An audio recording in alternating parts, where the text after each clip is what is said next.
1 তারিখ থেকে কাজ করছি, কার আন্ডারে করছি এখনো কেউ জানে না।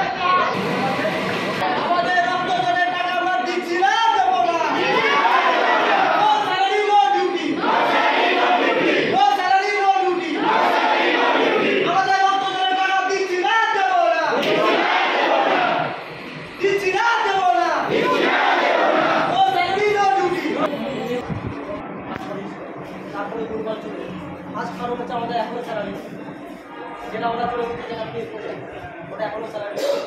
তার মধ্যে নতুন যে কোম্পানি আমাদের সাথে কথা বলতেছিল বলেছে তোমাদের 1 মাসের বেতন আমরা কেটে দিই, তারপর তোমাদেরকে জয়েন করবো, তাদের জয়েন হবে। আমরা কাজ করে আমাদের কী লাভ? আমরা স্যালারি তো ঠিকঠাক পাই না। কী নাম ওর সাইনাস স্যার এসেছিল, সাইনাস স্যারগুলো 17 to 18 হবে, কিন্তু প্রতি মাসে লেট হয় স্যার আমাদের স্যার।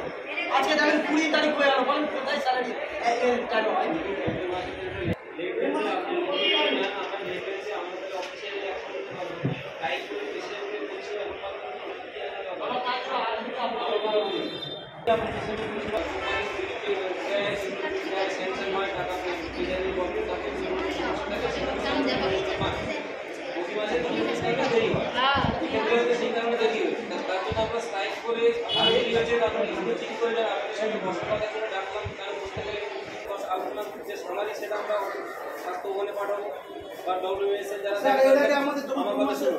আপনাদের যা বক্তব্য সেগুলো কিন্তু সেটা না করে আপনারা এই একটা রানিং স্ট্রাইক চলছে, তার মাঝখানে স্ট্রাইক করে পেশেন্ট পরিষেবা ব্যাহত করছেন, এটা ঠিক নয়।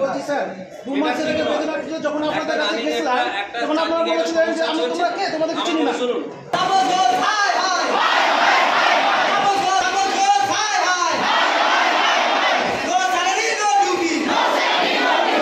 স্যালারির জন্য জাস্ট আমাদের এখনো পর্যন্ত কাজের জন নেয়নি, কাগজপত্র কিছুই নেয়নি। কোম্পানির লোকের সঙ্গে কথা বলার পরেও কোম্পানির লোক এখনো পর্যন্ত আসেনি। আমরা যে 1 তারিখ থেকে কাজ করছি, কার আন্ডারে করছি এখনো কেউ জানে না। তার জন্যই আমরা আন্দোলন করছি যে আমাদের কাজে নেওয়া হোক, আমাদের স্যালারিটাও দেওয়া হোক। আমরা এই যে এই মাসের যে স্যালারি আছে 2 মাসের মিনিমাম পাচ্ছি, এই মাসের স্যালারি কিন্তু আমরা পাচ্ছি না।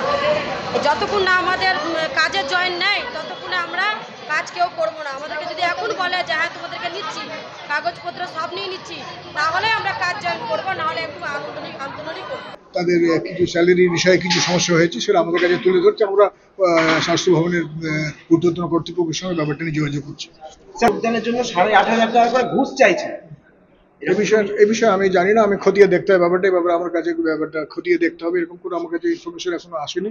খতিয়ে দেখবো ব্যাপারটা। তবে এখন আপাতত ওনারা যারা অবস্থান করছেন সেই জায়গায় আমরা আবেদন রেখেছি, যেহেতু এখন এটা কঠিন পরিস্থিতির মধ্যে যাচ্ছে এবং একটা অংশ এটা কিন্তু আমরা একটা হসপিটালের একটা অংশের এটা যারা স্টাফ তাদেরকে আমরা আবেদন রাখলাম যে মানুষকে স্বাস্থ্য পরিষেবা এবং হাসপাতালে পরিচ্ছন্ন এবং হাউসকিপিং পরিষেবা দেওয়ার জন্য আমরা তাদেরকে অনুরোধ রাখছি। আশা করছি এটা সমাধান হয়ে যাবে এবং আমরা চেষ্টা করছি যোগাযোগ করার। Trauma care